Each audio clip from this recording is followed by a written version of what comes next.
Olá galera, sejam bem-vindos a mais uma videoaula de neuroanatomia do meu canal do YouTube, Anatomia com o Professor Carlão. Hoje a nossa aula será sobre diencéfalo, mais especificamente sobre o tálamo, que é uma das partes do diencéfalo. Nós vamos falar sobre o tálamo e sobre as suas conexões, tanto informações que chegam no tálamo, quanto informações que saem do tálamo.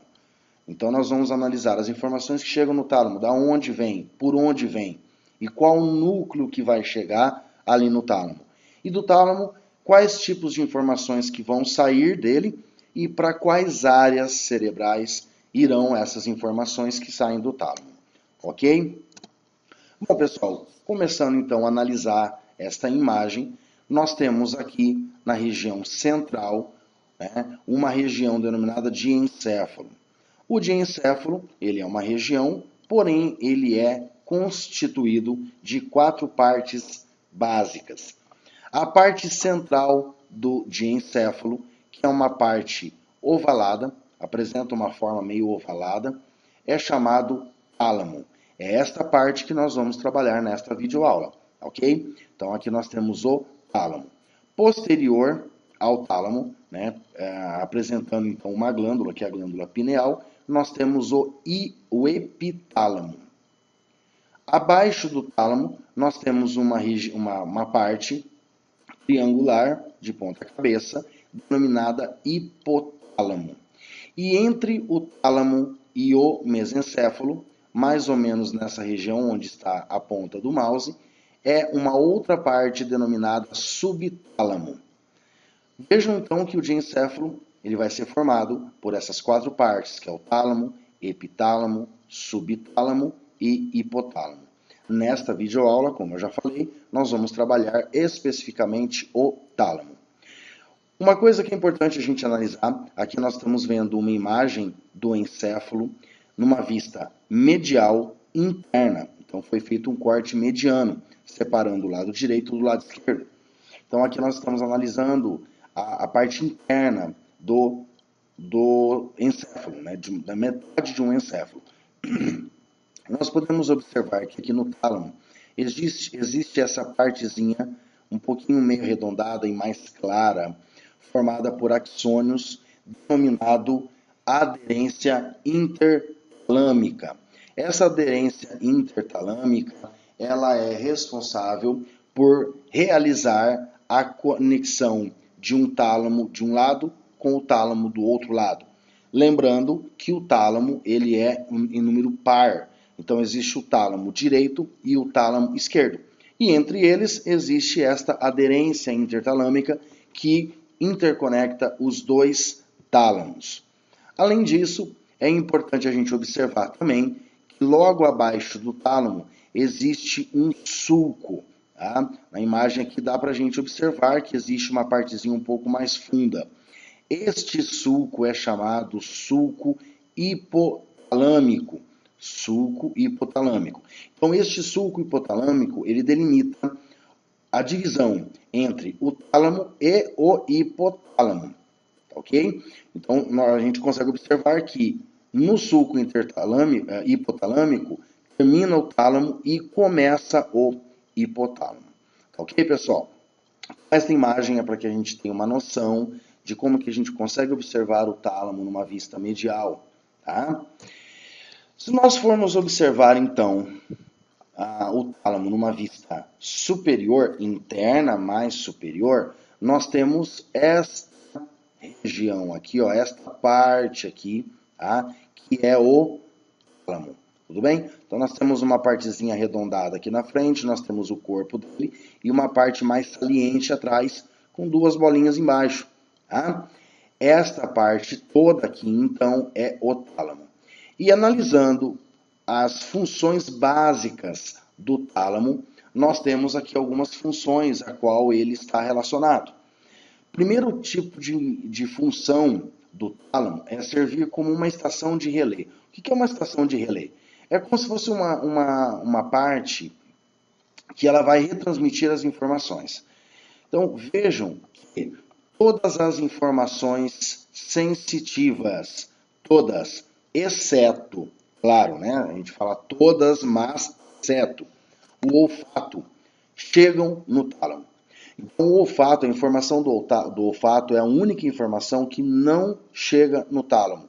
O olfato chega diretamente numa região cortical, na área olfatória cortical, ok?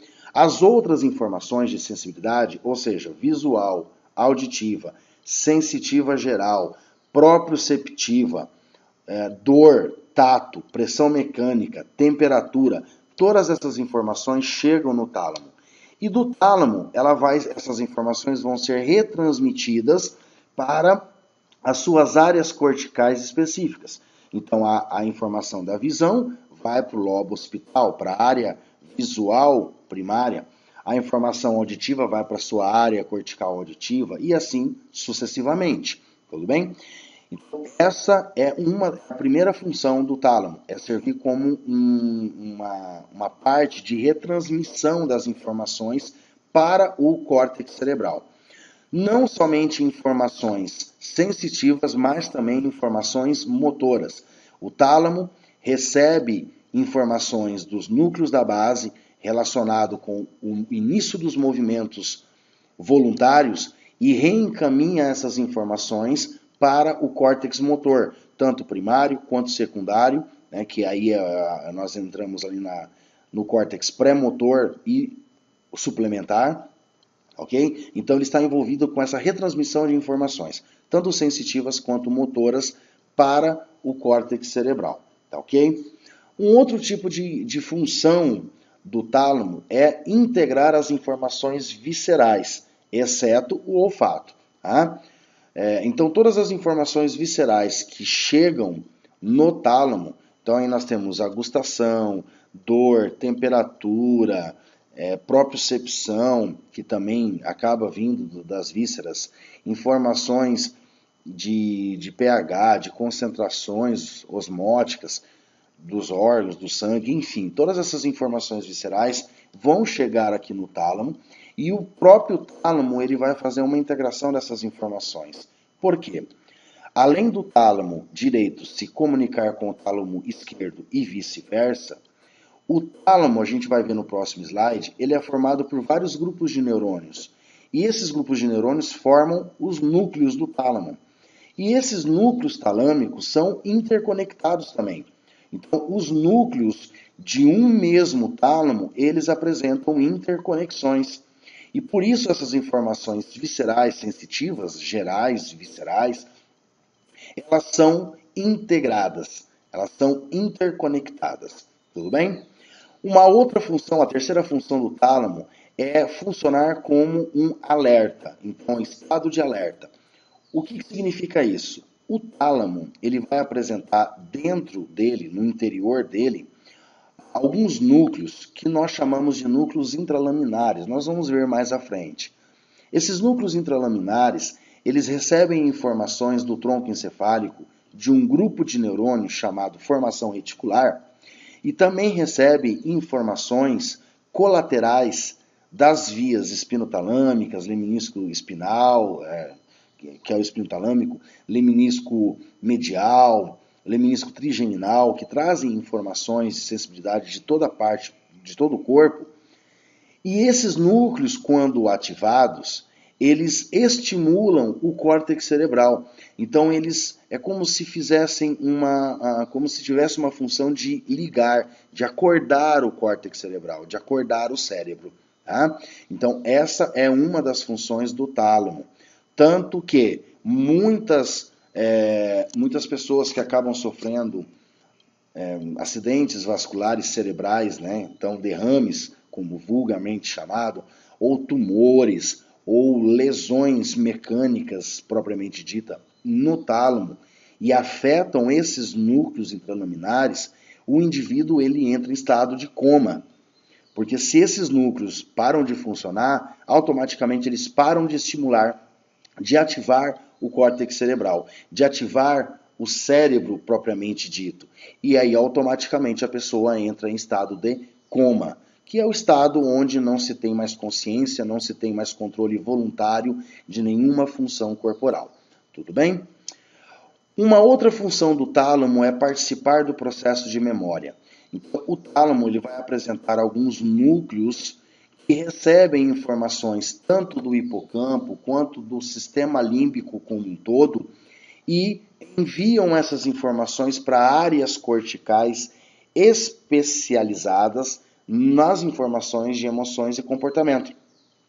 Então, o tálamo, esses dois núcleos específicos que nós vamos ver mais à frente, recebem informações relacionadas com a memória, com emoções, como nós vemos aqui, emoções, com comportamentos, e enviam essas informações para áreas corticais específicas que também estão relacionados com a memória, com emoções e com comportamentos.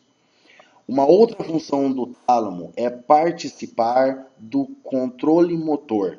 Ele influencia o córtex motor. É como eu já havia comentado antes. O tálamo, ele recebe informações dos núcleos da base. Os núcleos da base é um grupo de núcleos que existe na substância branca do cérebro, na base do cérebro, e que controlam como os movimentos voluntários serão realizados. Qual a intensidade desses movimentos? Se vai ser mais rápido, mais lento, mais intenso, menos intenso. E essas informações que saem dos núcleos da base ativam ou inibem o tálamo. E o tálamo ativo ou inibido vai ativar ou inibir o córtex motor. Mais precisamente, claro que ele também vai influenciar a área pré-motora e a área suplementar, que são áreas motoras secundárias, mas mais precisamente ele vai influenciar na área motora ou córtex motor primário. Então, automaticamente ele vai influenciar sobre todos os movimentos voluntários que o indivíduo pensa e quer realizar. E uma outra e última função do tálamo é percepção das informações. Todas as informações sensitivas que chegam no tálamo, elas já são percebidas. Então, o tálamo ele vai perceber que um determinado tipo de informação chegou, foi gerada em alguma parte do corpo, em algum órgão do corpo, e chegou no tálamo. Porém, o tálamo não tem a capacidade, não consegue identificar, processar, analisar e associar essas informações. Ele só percebe que uma luminosidade entrou, que um som entrou, que uma dor entrou, que um tato entrou no sistema nervoso central, né? Só que ele não consegue discriminar, identificar, né, processar essa informação. De qual parte exatamente foi? Qual objeto causou essa informação? Qual a intensidade dessa informação? Ok? Então, essa é a função do tálamo. Perceber as informações. Ok? Então, aqui a gente viu as funções básicas do tálamo. Tá certo? Nesse próximo slide, pessoal, a gente consegue observar aqui, né? Então, aqui nós temos o tálamo, um tálamo somente, né? Porque nós temos dois, um direito e um esquerdo. Porém, os dois apresentam os mesmos núcleos, tanto o direito quanto o esquerdo. E aqui nesta imagem a gente consegue observar que cada cor representa um núcleo.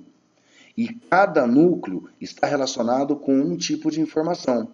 E ao mesmo tempo que ele está relacionado com um tipo de informação, ele está relacionado com uma área cortical. Tá? Então aqui nós vemos aqui, né, o corpo geniculado em azul relacionado com a visão, né, mais precisamente o corpo geniculado medial está relacionado com a visão, o lateral está relacionado com a audição, esse núcleo em laranja, que é o núcleo dorso medial, né, ou somente medial, está relacionado com a área pré-frontal, que é a área relacionada com memória, comportamentos. Esse núcleo anterior em rosa, que é o núcleo anterior, está relacionado com emoções e comportamentos. Então ele envia essas informações e recebe também essas informações do giro do cíngulo, que participa, né, que ajuda a formar o sistema límbico. Esse núcleo em amarelo está relacionado com a parte motora. Esse núcleo, uma cor um pouco mais begezinha clara, está relacionado com a área motora secundária, que é a suplementar e pré-motora. E esse em vermelho está relacionado com a área sensitiva. E o branco, que é a região posterior do tálamo, que é o pulvinar, né, o núcleo pulvinar. E esses dois núcleos mais superiores do tálamo, que é o núcleo lateral posterior e o lateral dorsal, esses em branco estão relacionados com as áreas de associação, áreas que vão associar informações visuais, sensitivas e auditivas. Tudo bem? Então aqui nessa imagem a gente consegue ter essa ideia, ter essa noção de que cada núcleo do tálamo recebe um tipo de informação e envia essa informação para uma área específica do córtex cerebral. Então, cada núcleo tem a sua função. Está relacionado com um tipo de informação e com uma área cortical. Aqui nessa imagem, eu deixei essa imagem porque eu achei muito legal essa imagem pelo seguinte, aqui ele mostra cada núcleo, né? Então ele traz o nome em abreviação, mas ele traz aqui ó, uma flecha chegando e uma flecha saindo. A flecha que está chegando nesse núcleo específico está trazendo informações de outras áreas para esse núcleo do tálamo. Né? Por exemplo, o núcleo dorso medial ou núcleo somente medial, ele está recebendo informações da onde? Da amígdala, que está relacionado com a identificação do perigo, identificação do prazer, identificação de bem-estar, e também da substância negra, que envia, que produz dopamina. Tá? Então ele recebe essas informações aqui dessas áreas. E essas áreas estão relacionadas com o quê? Com emoções, com comportamentos. Né?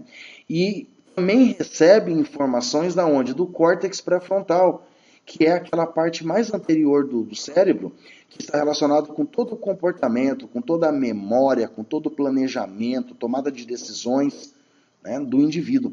Então ele recebe essas informações desses lugares e envia essas informações para onde? Para o córtex pré-frontal novamente.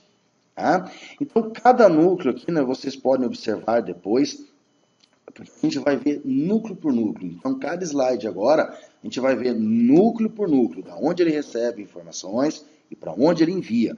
Mas essa imagem é legal para que vocês possam dar um print nela ou irem estudando toda a parte, né, em livros e artigos, enfim, e observar essa imagem. Essa imagem é muito didática, é muito legal. Então ela mostra da onde que está chegando informações em cada núcleo e para onde está indo as informações de cada núcleo. Ok? Muito bem. E aqui nós vamos então analisar o tálamo como um todo. Então aqui vejam que nós temos o tálamo esquerdo, o tálamo direito, e no tálamo direito aqui está demarcado, está nomeado todos os núcleos que formam o tálamo, tá? De um lado, porém do outro lado vai ser a mesma coisa. Então aqui nós temos, né, o núcleo anterior, em amarelo, todos esses núcleos em vermelho aqui, ó, né, até essa linha tracejada, pertencem ao grupo lateral, esse em azul pertence ao grupo medial, e esses aqui posteriores, né, que é o P, o número 1 e o número 2, pertencem ao grupo posterior. Tá? E esse LP e LD pertencem ao grupo dorsal. Tá? Então aqui nós temos o núcleo anterior, nós temos o ventral anterior, ventral lateral, ventral intermédio, lateral dorsal, lateral posterior, ventral posterior. E aí esse ventral posterior, nós estamos vendo aqui um L que é de lateral. Só que dentro dele, vejam como é. Ó, nós temos o ventral posterior lateral, que é o que nós estamos vendo aqui nesta imagem, e dentro dele nós temos o ventral posterior medial, tá? Que está bem medial mesmo, está bem lá para dentro. Além desses núcleos, né, nós temos esses dois aqui em azul que pertencem ao grupo medial, que é o dorso mediano e o próprio núcleo medial, ou seja, da linha média. Tá? Além disso, o que nós conseguimos observar? Que cada tálamo, tanto direito quanto esquerdo, ele vai apresentar uma estrutura de substância branca, ou seja, formada por axônios, em forma de Y. Tá? E esse Y, ele delimita anteriormente é o grupo anterior, medial é o grupo medial, lateral é o grupo lateral e depois tem aqui o grupo posterior. E essa estrutura em branco, né, que é formada por substância branca, ela é chamada de lâmina interna, tá ok? Lâmina interna, tá ok? Lâmina medular interna também pode ser chamado. E essa lâmina medular interna, como ela é formada de substância branca, é o que garante a intercomunicação dos núcleos entre si, tá ok? Então, o núcleo anterior com medial, medial com anterior, o anterior com os laterais com o anterior, tá? Entre os próprios laterais, tá ok? E vejam que legal. Dentro desta lâmina medular interna, nós temos dois núcleos que são chamados de intralaminares. Nós temos esse maior, que é mais embaixo, chamado de centro mediano, e nós temos outros dois menores aqui, que são chamados de parafascicular, que é o número 3. Aqui está só dizendo o que é intralaminar, mas esse número 3, que são esses dois menores aqui, é chamado de parafascicular. Okay? Então, pessoal, a partir de agora, nós vamos começar a analisar cada núcleo em específico. O núcleo, informações que ele está recebendo, da onde ele está recebendo e para onde ele está enviando essas informações a nível de córtex cerebral. Tudo bem? Então, vamos começar agora, núcleo por núcleo.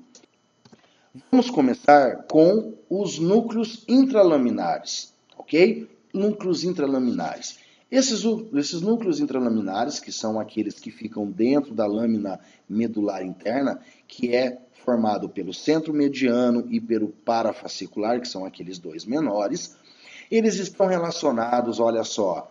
Então eu deixei aqui AF, aferência, da onde ele está recebendo informações. EF, eferência, para onde ele está enviando informações. E F, que é a função. Qual é a função desses núcleos? Então, a função básica desses núcleos é o quê? A ativação cerebral. Ele influencia a ativação de todo o córtex cerebral, do tronco encefálico e também, em consequência, da medula espinal. Tá ok? Então, esses núcleos é o que garante que o meu sistema nervoso central ele seja acordado. Pronto, ativei ele, liguei ele para poder, então, agora receber informações, tomar decisões, originar informações motoras e assim por diante. Da onde que esses núcleos intralaminares recebem informações? Eles vão receber informações da formação reticular, que é um grupo de neurônios que existe internamente no tronco encefálico, que produzem neurotransmissores como noradrenalina, serotonina, dopamina e também um outro núcleo que está relacionado com o mecanismo de dor, tá? Da inibição da dor. Recebem também informações colaterais vindas tanto dos nervos cranianos quanto dos nervos espinais de sensibilidade, né, nós estamos falando aí, e também do cerebelo. Então, todas as informações de sensibilidade, como dor, tato, pressão mecânica, temperatura, propriocepção, visão, ou seja, luminosidade, né, intensidade luminosa, audição, gustação, vão seguir os seus caminhos específicos para chegar nos núcleos específicos do tálamo. Só que essas vias criam ramos colaterais, braços colaterais, que ativam, então, esses núcleos intralaminares. E ativando esses núcleos intralaminares, eles vão enviar informações para onde? Tanto para os núcleos da base, né? Eles enviam, então, informações para os núcleos da base e enviam também informações para a própria formação reticular, ativa o córtex cerebral. Tudo bem? Então, aqui, ó, então ele vai enviar tanto para o corpo estriado quanto para o córtex cerebral. Ele vai enviar para os dois lugares ao mesmo tempo, tá certo? Vejam que esse núcleo, a gente pode até dar um exemplo prático, que eu acho que já aconteceu com todo mundo, né? Se nunca aconteceu, vai acontecer, pode acontecer um dia, tá? Não que seja uma via de regra, mas vou dar o exemplo. Quando você está dormindo e de repente você escuta um barulho, tá? Por exemplo, soltaram uma bomba lá na rua da sua casa e você ouviu esse barulho e acordou. Geralmente, a maior parte das pessoas acordam assustadas, né, coração acelerado, acordam sem entender de nada, sabem que ouviram um barulho, mas não sabem da onde veio o barulho, o que originou esse barulho, qual foi o momento exato desse barulho, qual foi a direção desse barulho, né? E além de acordar, né, do nada, repentinamente, acorda assustado, com o coração acelerado, porque acaba ativando a formação reticular e ativando então o sistema simpático, que é para preparar o organismo para reagir a algum estímulo nocivo, de perigo. E, ao mesmo tempo, algumas pessoas, ou seja, a maior parte das pessoas, acordam com movimentos involuntários, movimentos motores involuntários, que é típico do susto, né? Então, ou eles caem da cama, ou se mexe, ou acaba batendo em alguém, né? Sai correndo, ou simplesmente para, ou simplesmente trava. Então, isso acontece por quê? Porque ao mesmo tempo que ele ativa todo o meu córtex cerebral e ativa também, consequentemente, a formação reticular e o sistema simpático, ele ativa os núcleos da base. E os núcleos da base, como eu já comentei, estão relacionados em iniciar os movimentos motores. É os núcleos da base que controlam os movimentos motores, que iniciam ou bloqueiam os movimentos motores.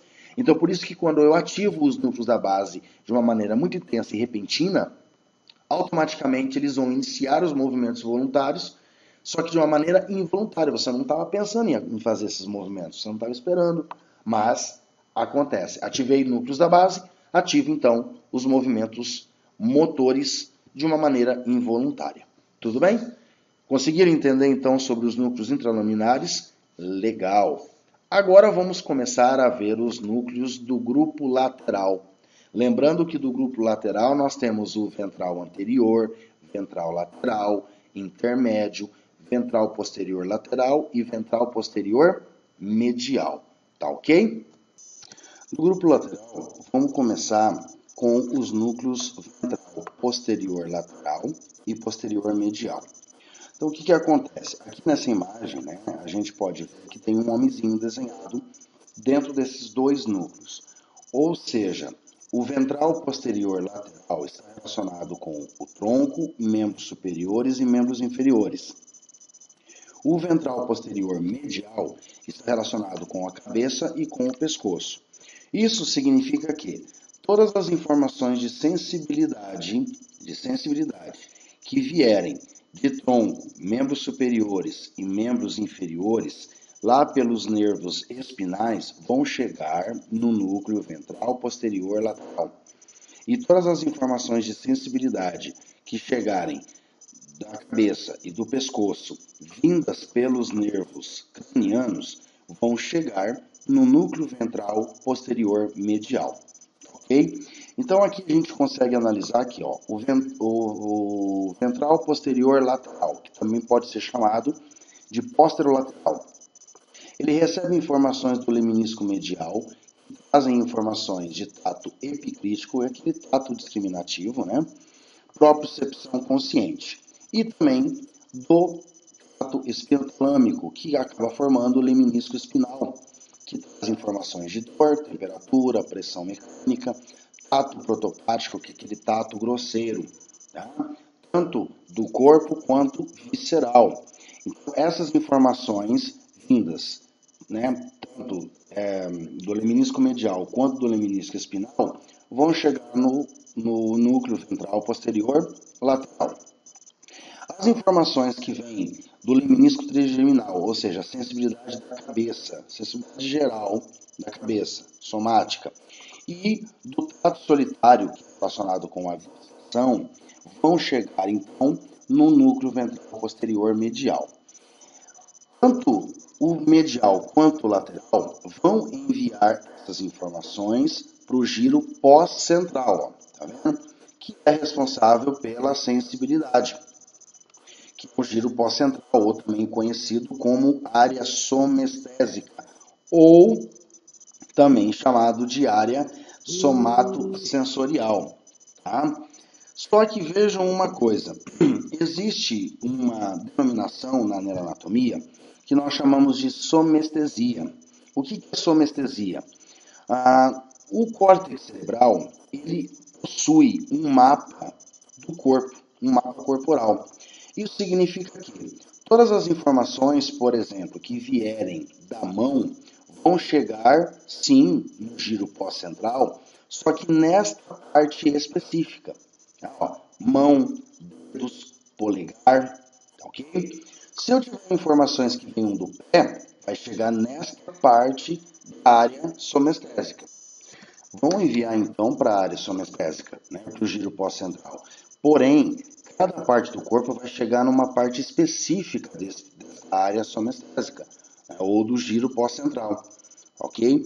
E isso significa que, por exemplo, todas as informações relacionadas, né, como eu já falei, membros superiores, inferiores e tronco, vão sair do ventral posterior lateral e cada parte vai para a sua parte específica. Então, se a gente observar aqui, a parte mais lateral e posterior do núcleo ventral posterior lateral, que corresponde ao pé. E essas informações dessa parte deste núcleo vai chegar nesta parte do giro pós-central. E assim sucessivamente, da mão que vem aqui da parte mais medial desse núcleo lateral, né, vai chegar nesta parte do giro pós-central que corresponde à mão. E isso, o mesmo vale para o núcleo ventral posterior medial, tá ok? Então, cada partezinha do núcleo vai mandar para uma parte específica do giro pós-central. Então, esses dois núcleos ventrais posteriores, tanto lateral quanto medial, estão relacionados com a sensibilidade, tá ok? Com a sensibilidade.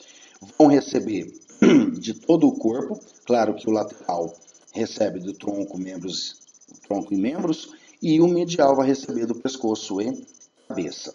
Tudo bem? Além do ventral posterior lateral e medial, nós temos o ventral lateral. Ventral lateral. Esse ventral lateral também apresenta um homenzinho desenhado. Isso significa que a parte mais lateral corresponde a tronco, membros, e a parte mais medial, a cabeça e pescoço. Tá?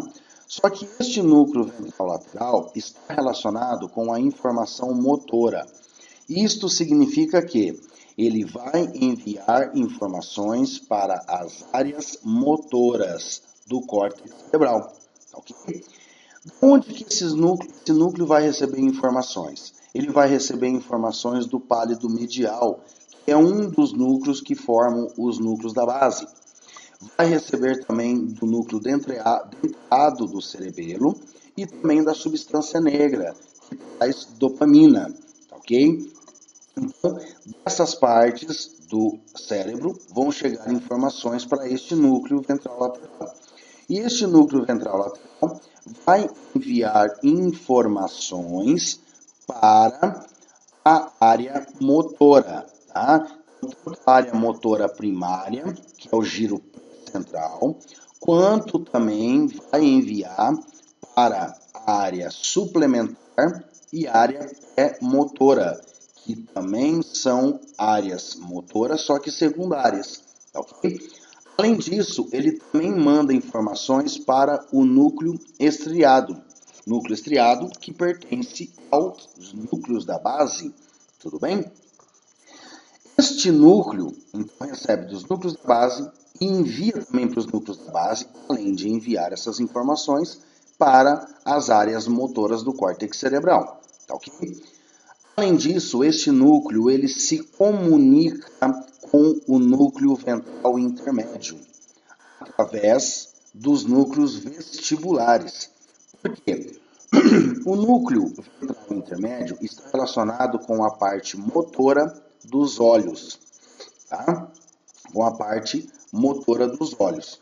Então, automaticamente, esse núcleo ventral lateral envia informações para o núcleo ventral intermédio para que se estimule, então, a parte motora dos olhos, tá? Dos olhos. Tudo bem? Além desses núcleos, nós temos o ventral anterior, que também pertence ao grupo lateral.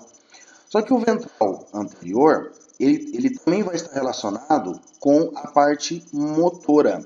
Tá? Além do lateral, né, nós temos também o ventral anterior, que está relacionado com a informação motora. Esse núcleo vai receber do pálido lateral, que é um dos núcleos da base, do cerebelo, vai receber informação também, da substância negra, que é a dopamina, e também da formação reticular. E deste núcleo ventral anterior, ele vai enviar informações para onde? Ele vai enviar informações somente para as áreas motoras secundárias, suplementar e pré-motora. Tá? Vejam que o ventral lateral manda para as três: área motora primária, pré-motora e suplementar. O ventral anterior envia somente para as outras duas, que é suplementar e pré-motora, além de enviar também para o estriado, para os núcleos da base novamente, para fazer um feedback desta informação. Então, a função deste núcleo ventral anterior é a informação motora. Eles atuam nos gânglios da base e controlam os movimentos motores voluntários normais. Tá ok? Depois do grupo lateral, nós temos o grupo posterior. Tá? Grupo posterior, nós vamos ter aqui o núcleo pulvinar, tá? E vamos ter dois outros núcleos menores, o corpo geniculado lateral e o corpo geniculado medial. O corpo geniculado lateral está relacionado com a informação óptica. Tá? Então, as informações que vêm da retina pelo nervo óptico vão terminar aqui neste núcleo, no corpo geniculado lateral. E deste núcleo, ele vai enviar outros axônios que vão terminar no córtex visual. Então, este núcleo, corpo geniculado lateral, está relacionado somente para transmitir as informações para o córtex visual, okay? Além de fazer a percepção visual. Então, ele consegue perceber que algum foco de luz entrou, foi originado, mas não sabe identificar o que foi. Okay? Já o corpo geniculado medial, tá? Ele está relacionado com a informação auditiva. Ele recebe essas informações do colículo inferior, tá? Do colículo inferior, que vem lá da cóclea. Cóclea, tal, termina aqui no colículo inferior da lâmina quadrigêmea, e do colículo inferior ele envia para o corpo geniculado medial. E o corpo geniculado medial vai originar outros axônios que vão enviar essas informações para o córtex auditivo.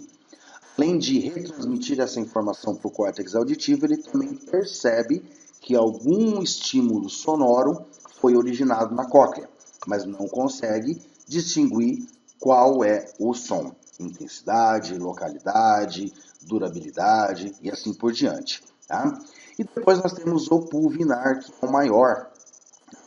O pulvinar, ele está relacionado com a interpretação das informações. Ele recebe informações tanto visuais, auditivas e sonestésicas. Então, ele integra todas essas informações. Onde que ele vai receber essas informações? Ele vai receber informações tanto do córtex parietal, do córtex occipital. O córtex parietal vai trazer informações de sensibilidade. O occipital, visual. Tá? E ele também recebe informações desse parietal. Que tipo de informações que é? Dor, temperatura, tato protopático, por exemplo. Tá? E ele vai enviar essas informações para onde? Para os mesmos lugares da onde ele recebeu. Tá? Tanto para o lobo parietal, que é do córtex parietal associativo, o córtex temporal, que é auditivo, e o córtex occipital, que é visual. Então, a função do pulvinar é integrar informações visuais, auditivas e somestésicas. Tá ok? Depois do grupo posterior, tá? Nós vamos ter o grupo medial, que é esse núcleo em rosa, que é chamado de núcleo dorsomedial. Tá ok? Esse núcleo dorsomedial está relacionado com informações de memória e comportamento. Sendo assim, vai receber informações da amígdala cerebral ou do corpo amidaloide, do hipotálamo, do córtex entorrinal, que é o córtex olfatório, vai receber também informações dos núcleos da base e também vai receber informações do espino talâmico, do trato espinotalâmico, que traz dor e temperatura. Tá?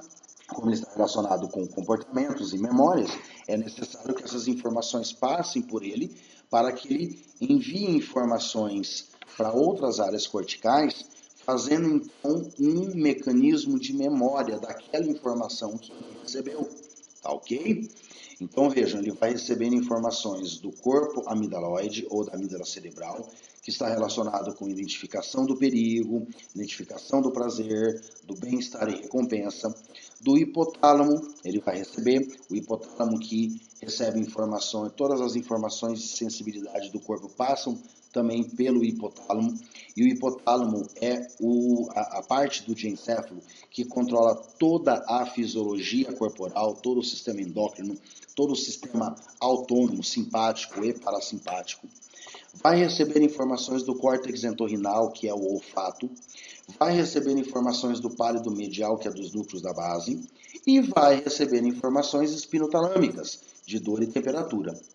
Para onde que ele vai enviar essas informações? Ele vai enviar essas informações tanto para o giro do símbolo, que pertence ao sistema límbico, tá?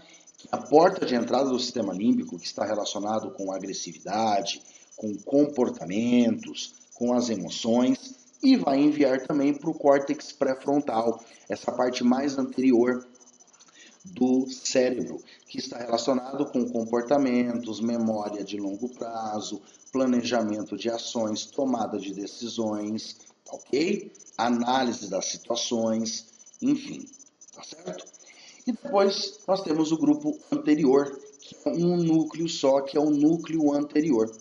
Este núcleo anterior também está relacionado com a memória e processos emocionais, tá? Com as emoções e memória. Este núcleo anterior vai receber informações do hipocampo. Hipocampo é uma estrutura cerebral interna do lobo temporal que está relacionada, está responsável com a consolidação da memória de curto prazo, que depois ela envie, né, lentamente para o córtex cerebral para tornar então essa informação permanente, uma memória permanente. E também do corpo mamilar, que é um dos núcleos, uma das estruturas que compõem o sistema límbico.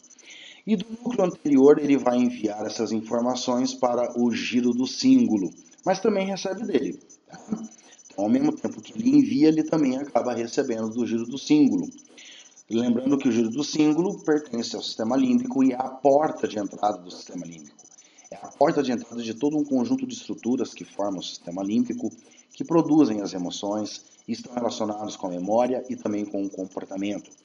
Então, em si, o núcleo anterior está relacionado com as emoções e memória. Tá ok, pessoal? E por último, esse slide eu deixei para que vocês depois visualizem ele. Tá? É um esquema que é bem legal aí dos núcleos, né? O ventral anterior, ventral lateral, isso mais especificamente do grupo lateral, tá? Que é onde pega um pouco mais, que tem bastante núcleos e está relacionado tanto com parte sensitiva e parte motora.